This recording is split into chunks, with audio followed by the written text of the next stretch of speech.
저는 이 시간 담대하라 내가 세상을 이기었노라, 담대하라 내가 세상을 이기었노라 라는 제목으로 하나님 말씀을 증거하려고 합니다.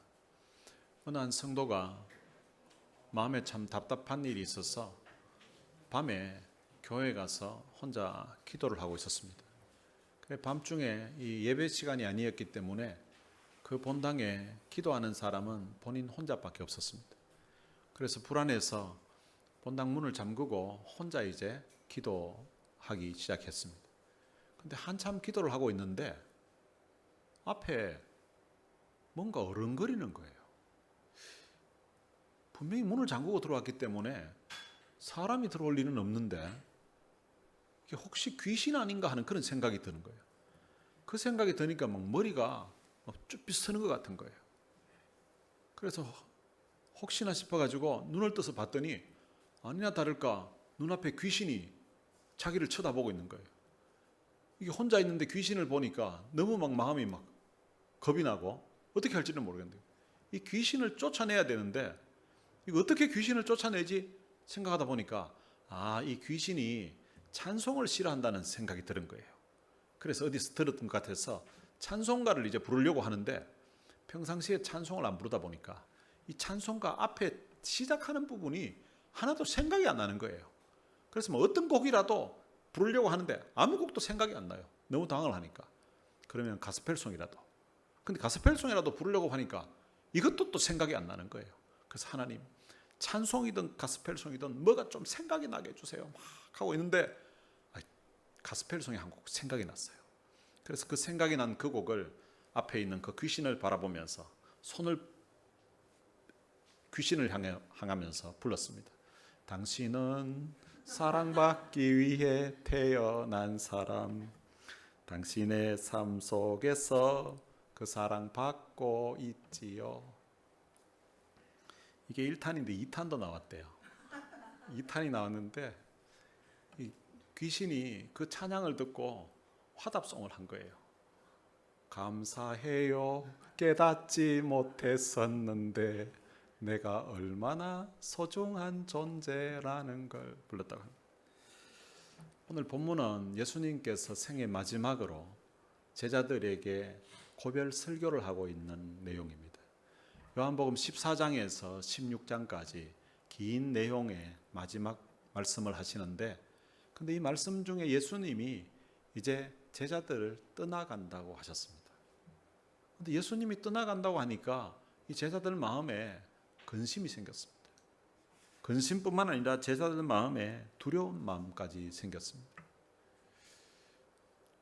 예수님이 또 하시는 말씀이 다 비유를 통해서 말씀을 하시니까 이게 도대체 무슨 의미인지 제자들이 정확하게 이해하지를 못했습니다. 이 비유에 대해서 예수님이 오늘 본문 25절에서 이렇게 말씀하십니다.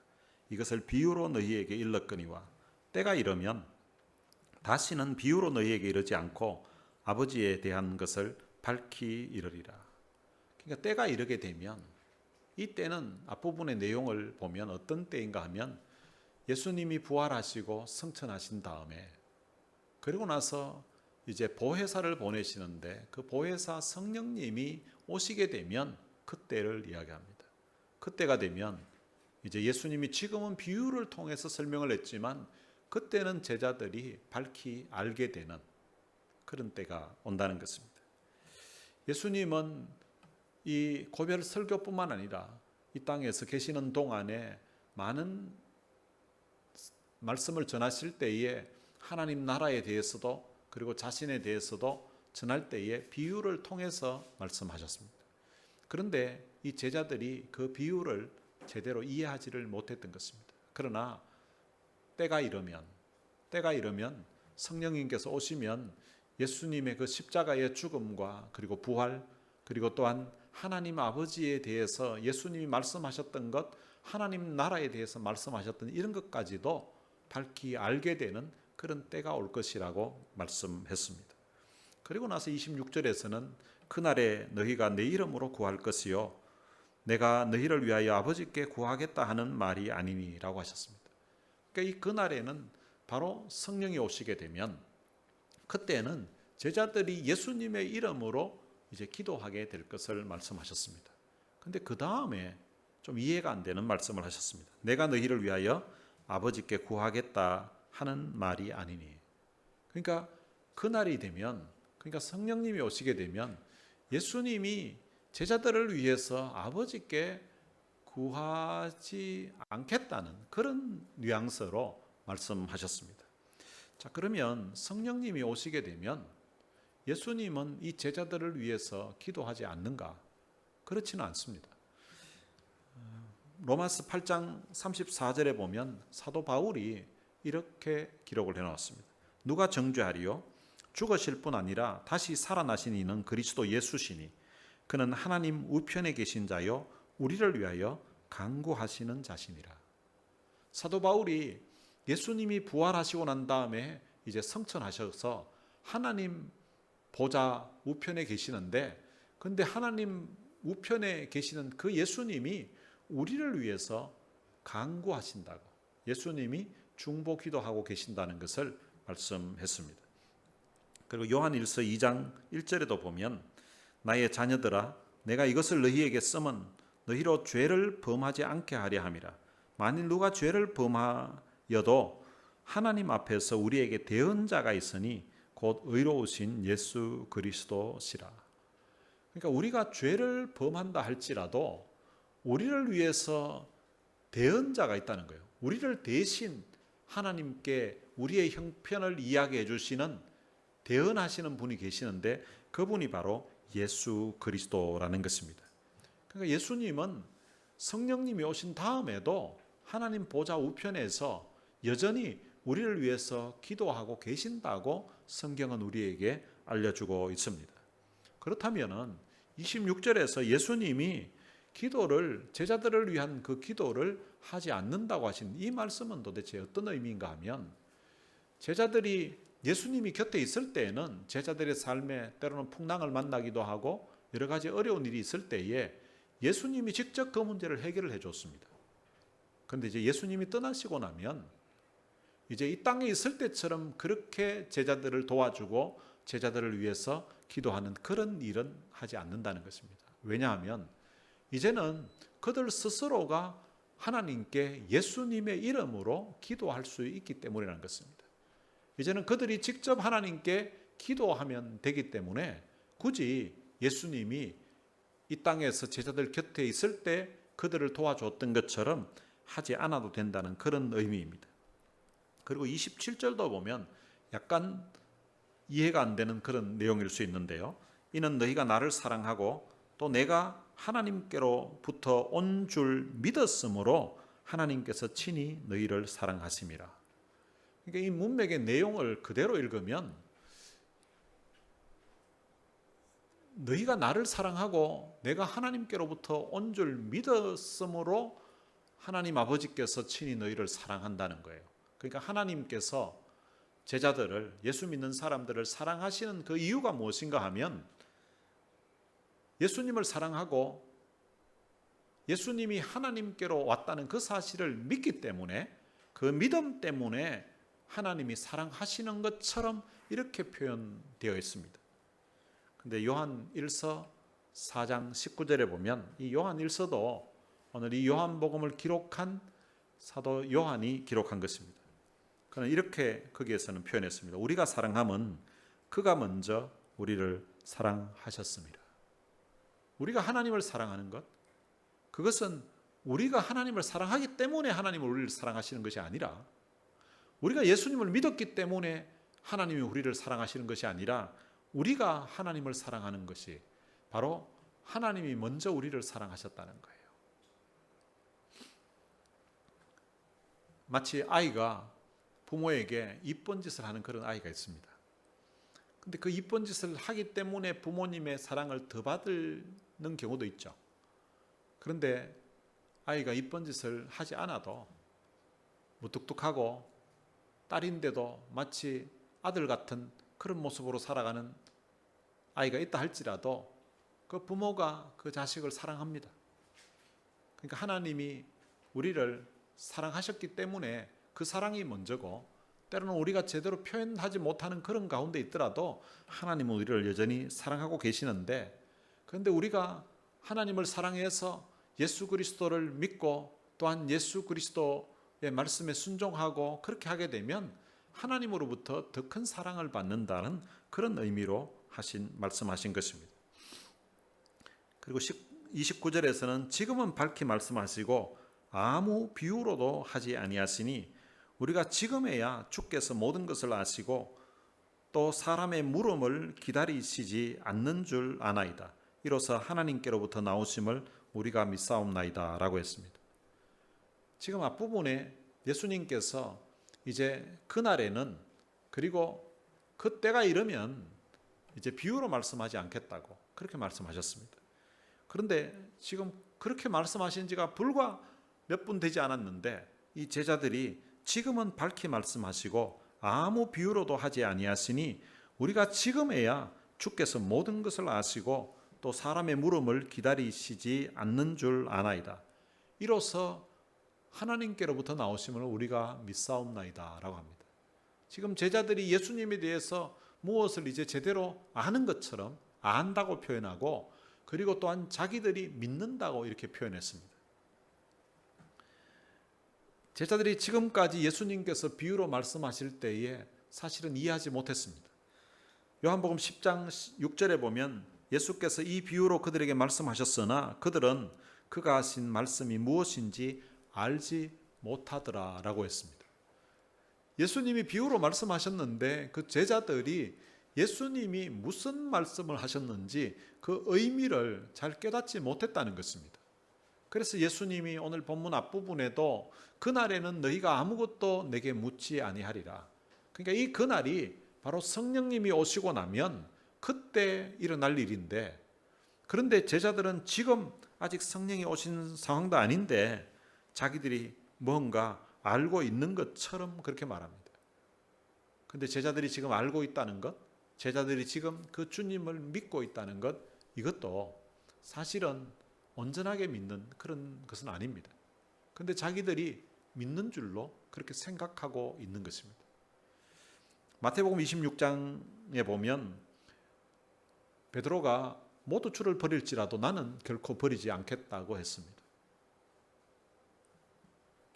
그렇게 말한 것과 실제 베드로의 그 이후에 일어난 일을 보면 베드로는 제자들이 도망갈 때 같이 도망을 갔던 사람입니다. 그러니까 그들의 믿음이 지금 안다고 하고 지금 믿는다고 하는 것이 마치 베드로가 모두 주를 버릴지라도 나는 결코 버리지 않겠다고 하는, 이렇게 그냥 마치 뻥치는 것처럼 이런 정도 수준의 믿음인 것입니다. 그들의 믿음이 아직 연약한 가운데 있습니다. 그렇기 때문에 32절에서 주님이 이렇게 말씀하십니다. 보라, 너희가 다 각각 제 곳으로 흩어지고 나를 혼자 둘 때가 오나니 벌써 왔도다 라고 하셨습니다. 예수님께서는 지금 자기를 안다고 하고 자기를 믿는다고 하는 그 제자들을 향하여서 너희들이 다 각각 너희들이 원하는 곳으로 다 흩어지게 될 것이라고. 그리고 예수님은 혼자 남게 될 것을 말씀하셨습니다. 만약에 제자들이 자기들이 말했던 대로 정말 주님을 제대로 알고 있었다면, 그리고 자기들이 믿는다고 표현했던 대로 정말 주님을 제대로 믿고 있었다면 예수님이 체포될 때 그 곁을 예수님을 버려두고 떠나가지 않았을 것입니다. 그런데 안다고 하는 것도 믿는다고 하는 것도 아직은 믿음이 연약한 그런 수준 상태에서 그들이 안다고 하고 믿는다고 한 것입니다.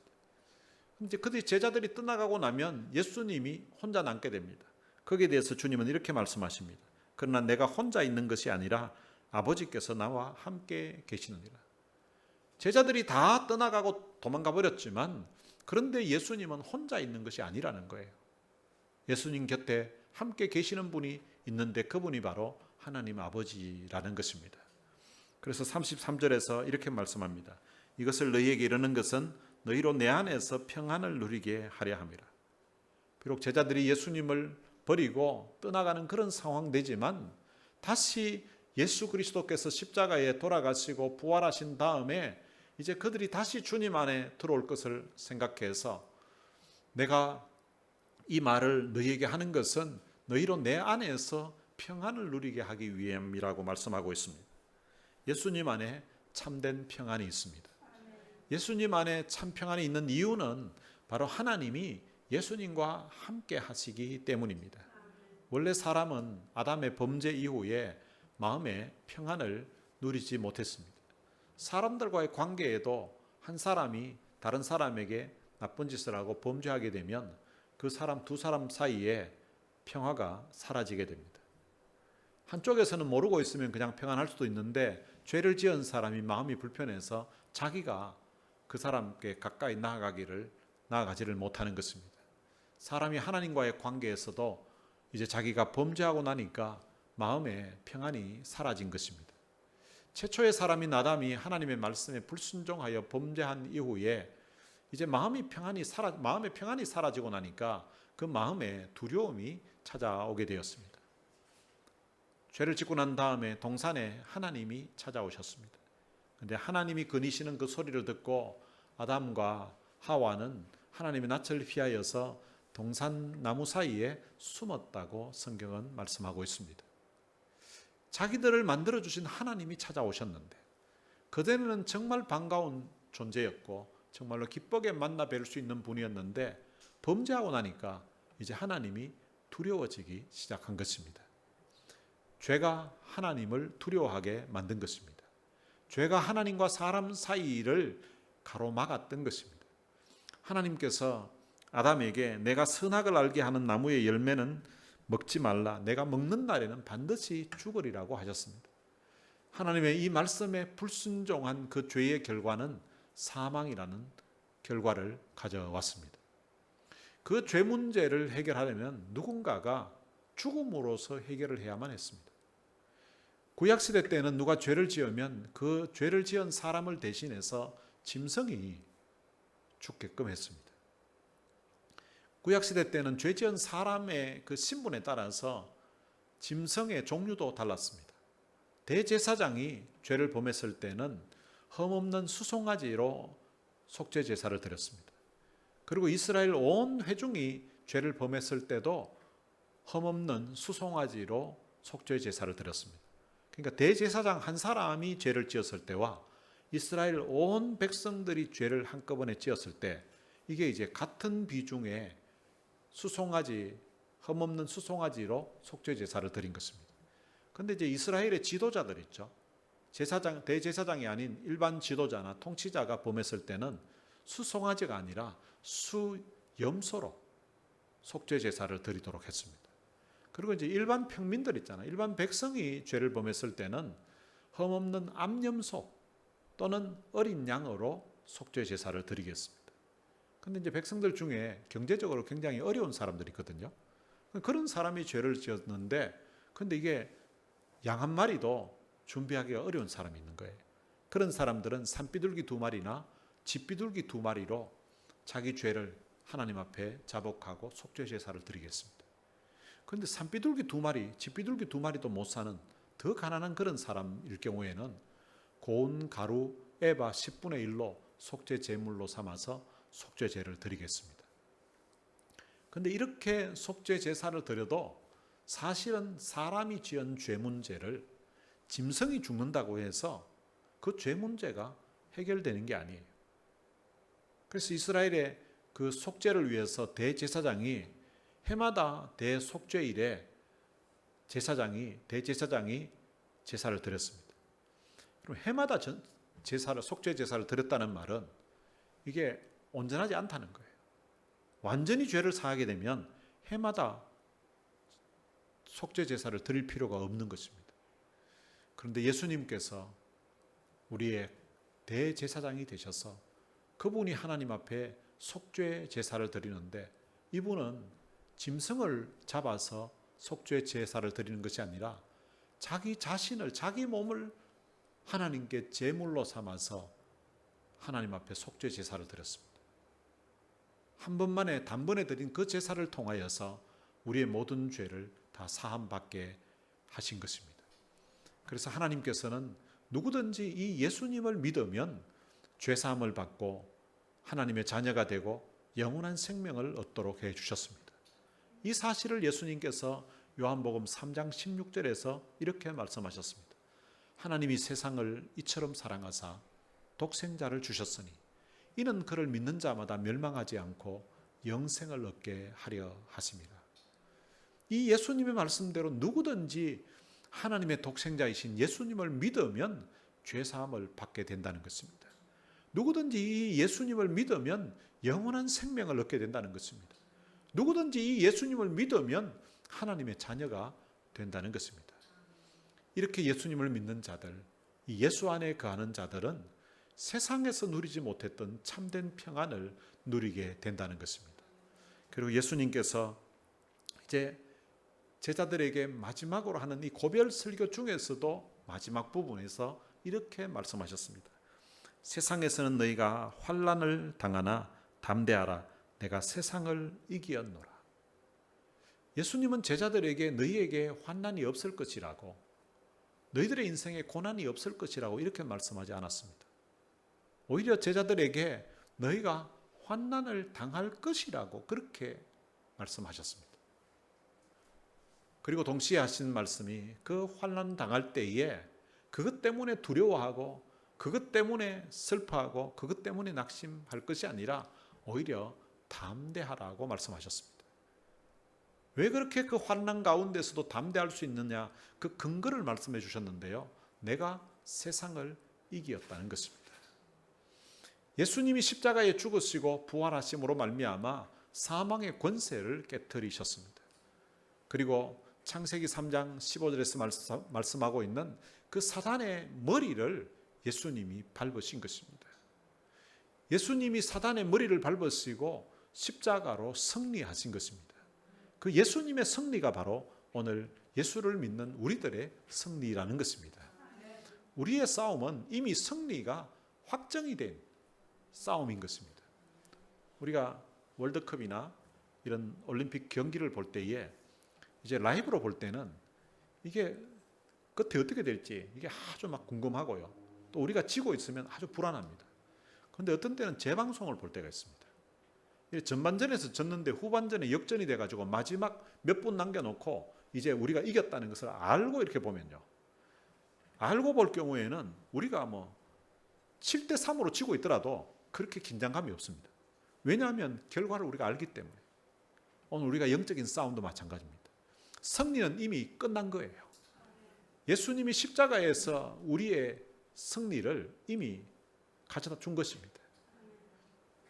그렇기 때문에 환난을 당한다 할지라도 그것 때문에 우리가 두려워할 필요가 없다는 것입니다. 요한일서 4장 4절에서는 오늘 본문을 기록했던 이 사도 요한이 이렇게 말했습니다. 자녀들아, 너희는 하나님께 속하였고 또 그들을 이기었나니 이는 너희 안에 계시니가 세상에 있는 자보다 크심이라.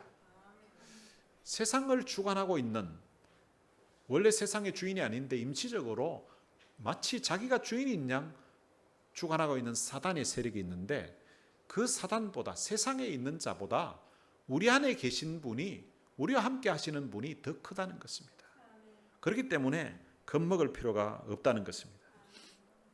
우리가 신앙생활할 때에 우리의 삶에 여러 가지 많은 환난을 당할 때가 있습니다. 이런 환난을 성경에서는 고난이라고 표현하기도 하고 시련이라고 표현하기도 하고 어떤 곳에서는 시험이라는 단어로 표현할 때도 있습니다.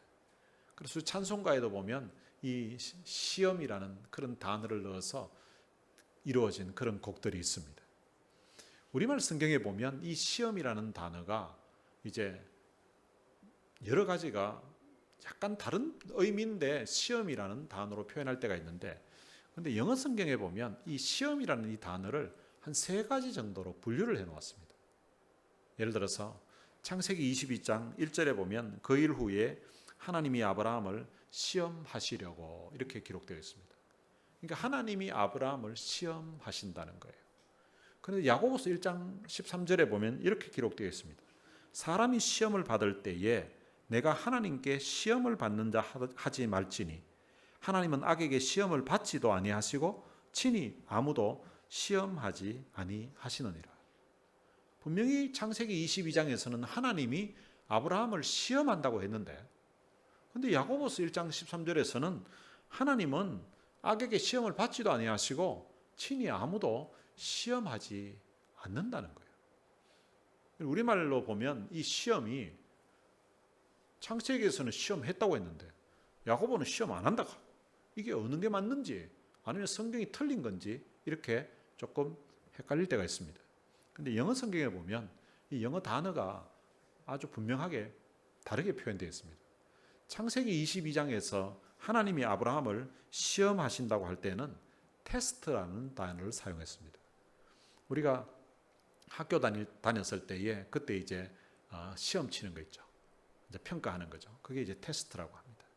그러니까 하나님께서 우리의 믿음의 수준이 어느 정도 되는지를 알기 위해서, 확인하기 위해서 테스트를 하는 경우가 있다는 것입니다.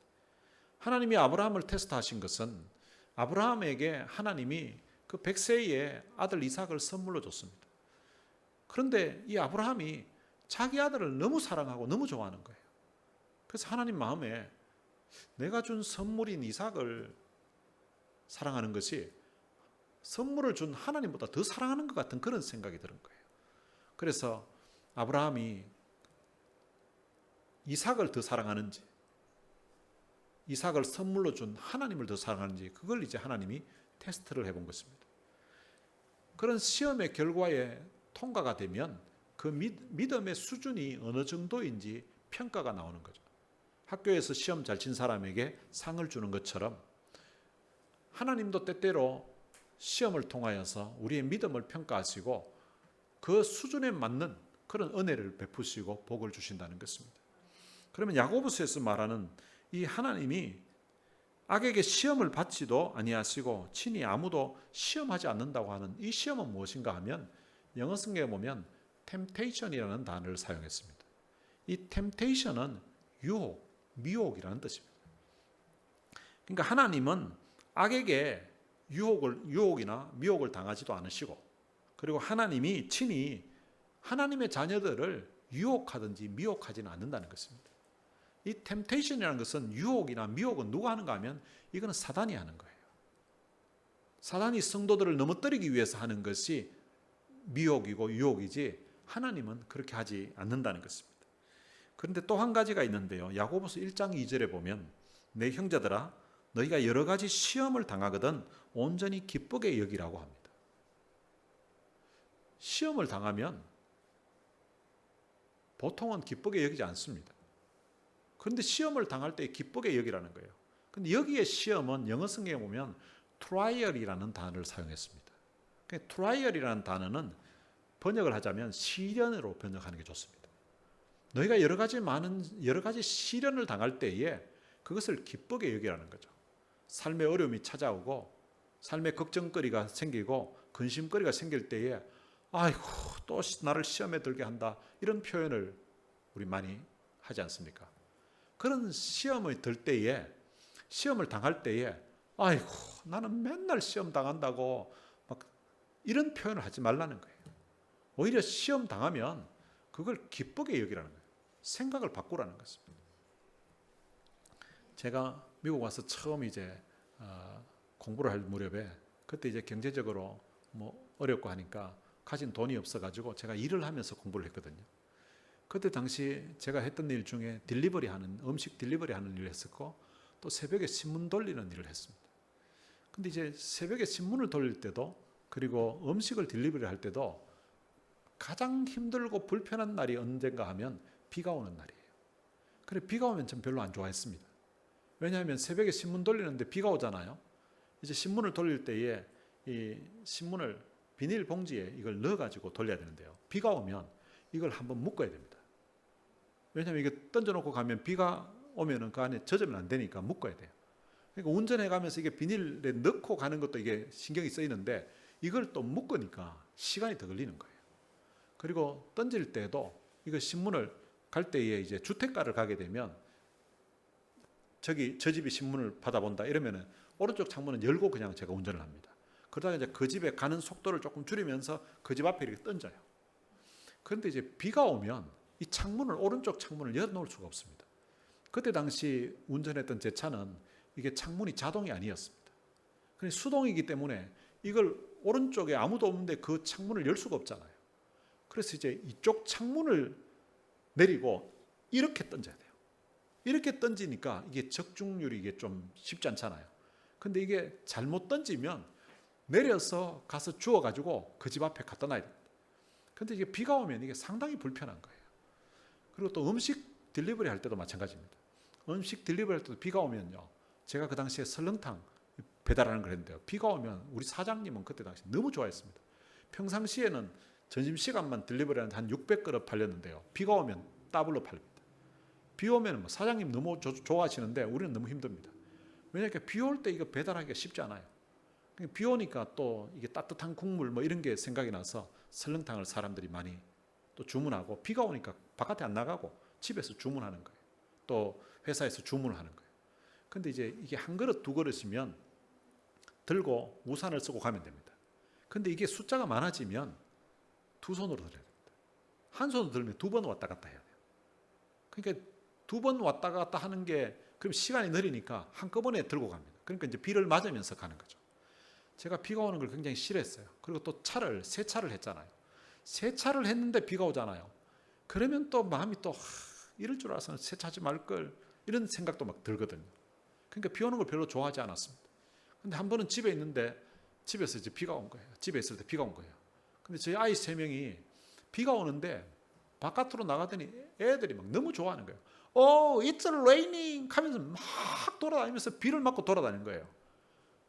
저는 이제 뉴스를 듣기를 비가 처음 내릴 때에 여기 뭐 안 좋은 것들이 있어가지고 비 맞으면 머리 빠진다 그러고 뭐 안 좋다고 막 이렇게 뉴스에 나오잖아요.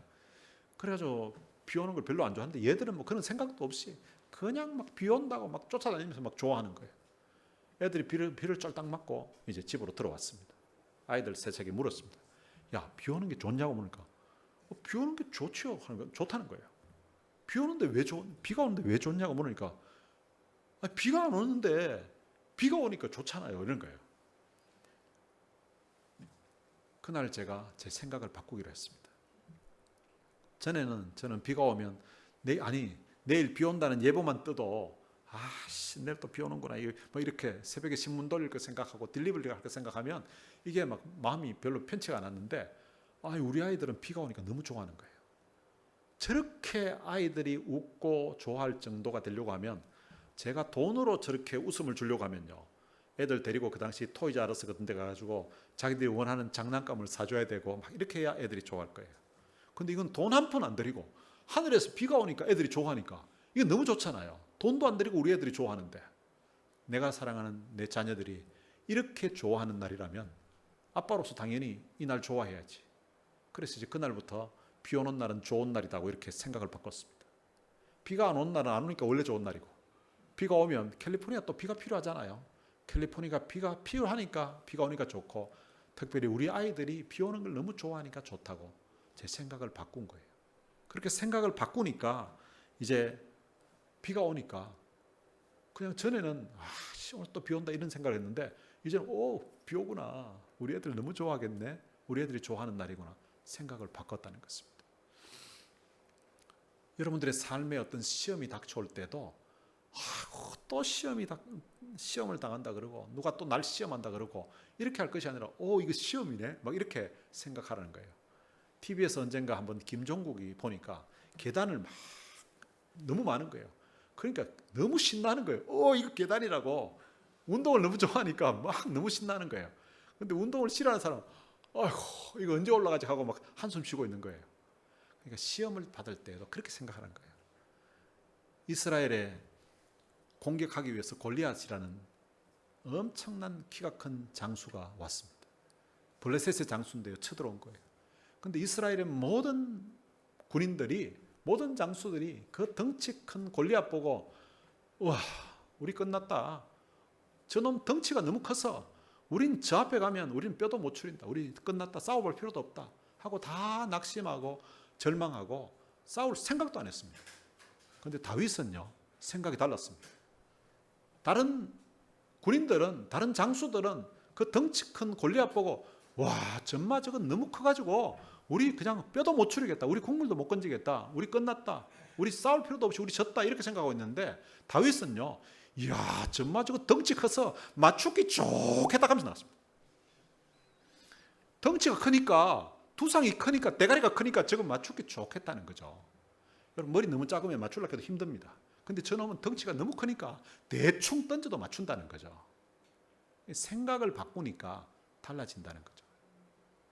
삶의 시험이 닥칠 때에도 그 시험 때문에 내 인생이 너무 힘들 것 같다, 그런 생각을 할 것이 아니라, 오늘 또 시험을 당한다 이런 생각할 것이 아니라, 시험이 찾아올 때에 그것을 온전히 기쁘게 여기라는 것입니다.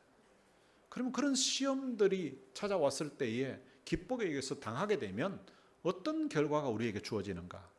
그 시련들을 통하여서 오늘 우리의 신앙 인격이 다듬어져 가는 것입니다. 우리의 거칠었던 그런 형상들이 예수님의 모습으로, 예수님과 닮아가는 그런 모습으로 바뀌어져 가는 것입니다. 그런 시련을 통하여서, 그런 시험을 당하면서 교만했던 내가, 오만했던 내가 하나님 앞에 겸손해지게 됩니다. 그리고 또한 참지 못했던 것들이 그런 시련들을 겪으면서 하나님 앞에 인내하면서 온전한 그런 사람으로 바뀌어져 가게 되는 것입니다. 여러분, 모세가 원래는 성격이 굉장히 급했습니다. 이 사람은 말보다 주먹이 먼저 나갔던 사람이에요. 그런데 그가 광야 40년에 그런 여러 가지 많은 광야에서 시련들을 겪으면서 그는 온유한 사람으로 바뀌어진 것입니다. 하나님이 그를 평하시기를 이 땅에서 가장 온유한 사람이라고 그렇게 표현했습니다. 그리고 그런 시련을 통과하면서 오늘 우리의 믿음이 강한 믿음의 사람으로 바뀌는 것입니다. 마치 운동을 통하여서 사람이 근력이 생기고 더 건강하게 되는 것처럼, 바로 오늘 그런 시련들을 통하여서 시험을 견디고 나갈 때에 우리의 믿음이 더욱더 강한 믿음의 사람이 된다는 것입니다. 그러므로 여러 가지 시험 당할 때에도 두려워할 필요가 없다는 것입니다. 그래서 예수님은 오늘 본문에서 환난을 당하더라도 담대할 것을 말씀하고 있습니다. 오늘 우리의 삶에 고난이 찾아오고 삶의 시련이 찾아오고 시험이 닥쳐온다 할지라도 그것 때문에 낙심하지도 말고, 그것 때문에 쫄지도 말고, 그것 때문에 두려워하지도 말고 오히려 담대하라는 것입니다. 왜냐하면 주님이 세상을 이겼다는 것입니다. 이미 승리한 그 주님이 우리와 함께 계시고 그 주님의 승리가 우리의 승리라는 것입니다. 우리의 죄 문제를 친히 해결해 주시고, 그리고 또한 세상을 이기시고 우리에게 참된 평안을 주시는 그 예수 그리스도를 믿음으로 말미암아 여러분들의 삶에 시련이 닥쳐와도, 삶에 때로는 시험거리가 찾아온다 할지라도 또 시험 당한다 이런 생각하지 말고 오히려 기쁘게 여기면서 믿음으로 담대하게 나아가시기를 주님의 이름으로 축원합니다. 오늘 들은 말씀 생각하면서 찬양을 한 곡 같이 부르겠습니다. 담대하라라는 찬양입니다. 오늘 본문 33절에 있는 이 말씀을 가지고서 찬양을 만든 곡인데요. 이것을 너희에게 이름은 너희로 내 안에서 평안을 영원토록 누리게 하려 함이라. 오늘 들은 말씀 생각하면서 함께 이 찬양 부르시겠습니다.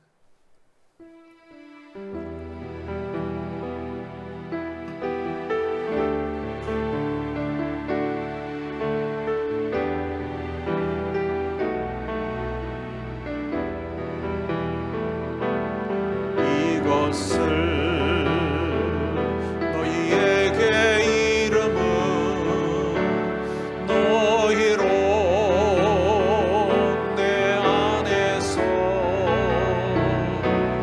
평안을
그런 말씀 생각하면서 우리 같이 한번 기도했으면 좋겠습니다.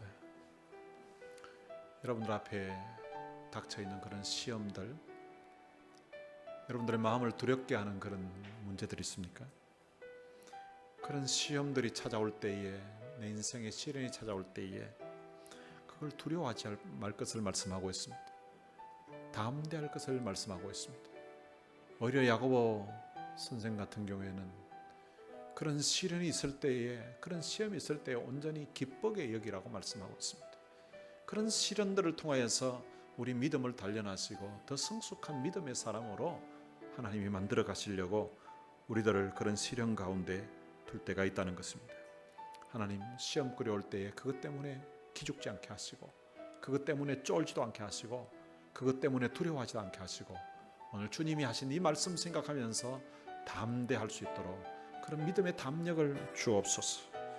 그리고 세상을 이기신 그 주님의 승리를 믿고 우리의 앞에 놓여있는 그런 시험들, 걱정, 근심거리들을 넉넉히 이겨내는 그런 믿음의 담력과 용기를 주옵소서. 오늘 들은 말씀 생각하면서 다 같이 통성으로 기도하시겠습니다. 살아계신 아버지 하나님, 은혜를 감사합니다. 주님이 떠나신다는 그 말을 듣고서 마음에 막아할 수 없는 근심과 두려움 속에 있는 그 제자들을 향하여서 담대하라, 내가 세상을 이기었노라 말씀하신 주님, 참으로 감사합니다. 오늘 우리들도 우리의 삶에 여러 가지 많은 시험거리가 닥칠 때에 우리의 마음에 염려가 있고 마음에 두려움이 생길 때가 있었습니다. 시험이 닥칠 때마다 우리는 주님 그 시험 앞에 마치 우리가 너무나 작은 자인 것처럼 낙심하고 주저앉을 때가 있었는데, 하나님 그 시험 앞에 우리의 믿음의 담력을 가지고 나갈 수 있도록 은혜를 베풀어 주옵소서. 오늘 우리가 마치 다윗이 골리앗 앞에서 그 덩치 큰 것 때문에 오히려 맞추기 좋겠다고 생각하고 담력을 가지고 담대하게 나아갔던 것처럼 오늘 시험 앞에서 주님 기죽지 아니하고 믿음의 담력을 가지고 나아갈 수 있도록 하나님 은혜를 주시기를 원합니다. 하나님, 우리의 삶에 우리의 마음을 흔들고 우리를 두렵게 하는 여러 가지 많은 일들을 닥칠 때마다 오늘 우리가 참 믿음이 연약한 것을 생각하고 우리는 두려워하고 우리는 근심하고 우리는 또한 슬퍼할 때가 있습니다. 오늘 이 말씀, 두려워하고 있는 우리에게 주신 주님의 말씀으로 우리가 받게 하시고 이 말씀을 우리의 마음에 받아서 새길 수 있도록 해 주옵소서. 그래서 우리가 시험 당할 적마다 우리가 담대하라는 이 주님의 말씀을 우리가 새겨 듣고 믿음으로 담대히 나아갈 수 있도록 은혜를 베풀어 주시기를 원합니다. 시련 당하더라도 주님 담대할 수 있도록 해주시고, 고난 속에서도 담대하게 주님 생각해주시고, 오히려 주님 우리의 생각을 주님 바꾸어서 오히려 그런 시련 당할 때에 기쁘게 생각하며 나아갈 수 있도록 우리 하나님 은혜를 베풀어 주옵소서. 오늘 이 말씀이 우리의 생각을 바꾸고 오늘 또한 우리의 마음을 변화시켜서 오늘 우리의 믿음의 새로운 전환점이 생길 수 있도록 우리 하나님이 도와주시기를 원합니다. 살아계신 아버지 하나님 감사합니다. 오늘도 주님 앞에 하나님의 자녀들이 나와서 하나님 앞에 마음을 들여 예배드리는 가운데 오늘 이 말씀을 받습니다. 삶의 주님, 여러 가지 많은 시험들로 인하여서 시험당하는 일로 인해서 힘들어하는 일이 있다. 그것이 주님 경제적인 어려움이든 성의 문제이든 아니면 주님 직장 문제이든 때로는 주님 육신의 건강 문제이든 때로는 사람들과의 관계의 문제이든 어떤 문제든지 하나님 그 시련들을 주님 넉넉히 이길 수 있는 믿음의 담력을 허락해 주시기를 원합니다. 강하고 담대한 믿음을 우리에게 허락해 주시기를 원합니다. 믿음으로 우리가 주님 나아갈 수 있도록 은혜를 주옵소서. 담대하라, 내가 세상을 이겼노라고 선포하신 이 주님의 말씀을 우리의 마음에 새기고 주님 믿음의 담력을 가지고서 우리가 나아갈 수 있도록 은혜를 베풀어 주시기를 원합니다. 살아계신 아버지 하나님, 여러 가지 문제로 주님 마음에 두려움을 가지고 있는 일이 있습니까? 마음의 평안을 잃어버리고 살아가는 일들이 있습니까? 주님의 평안을 저들에게 주시기를 원합니다. 주님, 저들에게 주님이 주시는 참된 평안을 주시기를 원합니다. 너희에게 평강이 있을지어다라고 하셨던 주님, 주님이 주시는 평강, 주님이 주시는 평안이 저들 마음을 덮을 수 있도록 해주시고, 불안하고 두려워하는 그 마음에 주님의 평안을 주셔서 정말로 주님 땅 가운데서 주님이 주시는 이 평안을 맛보면서 또한 평안을 누리면서 살게 해주시고, 주님이 말씀하신 대로 주님 우리가 담대하게 믿음으로 살아가는 저희들 될 수 있도록 은혜를 베풀어 주시옵소서. 살아계신 아버지 하나님, 오늘 이 시간 주님 앞에 함께 기도하는 우리 사랑하는 모든 성도들에게 주님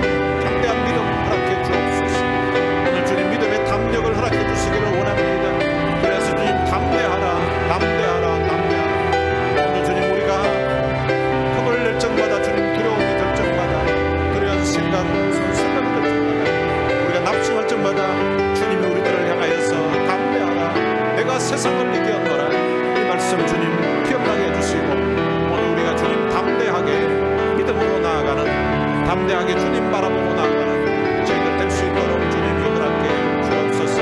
주님 이 시간 함께 기도한 우리 사랑하는 우리 성도들을 축복해 주시고 저들을 주님 삶의 현장에서 담대함으로 반응하게 하시고 믿음으로 주님 나아가서 정말로 승리하는 믿음의 삶 살 수 있도록 은혜를 베풀어 주시옵소서.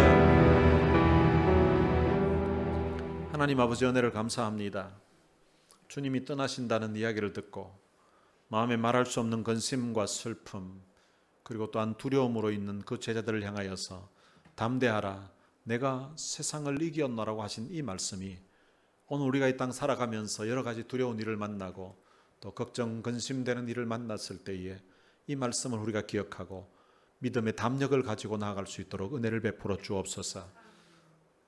우리가 시험을 당할 때에 우리는 때로는 낙심하게 되기도 하고 때로는 좌절하게 되기도 하고 때로는 두려워 떨 때도 있는데, 하나님, 시험을 당할 때에 그 시험을 온전히 기쁘게 여길 수 있는 그런 생각의 전환이 우리의 마음에 일어나게 하여 주옵소서.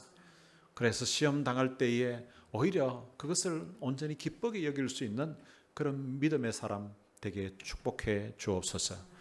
우리 주 예수 그리스도의 은혜와 하나님의 무한하신 사랑과 성령님의 위로교통 충만하심이 시험 당할 때에, 때로는 삶의 어려움 닥칠 때에 그것 때문에 낙심하고 주저앉는 것이 아니라 오히려 믿음의 담력을 가지고서 담대하게 믿음으로 나아갈 것을 마음에 결단하는 하나님의 귀한 자녀들 머리 위에 이제로부터 영원토록 함께 있을지어다. 아멘.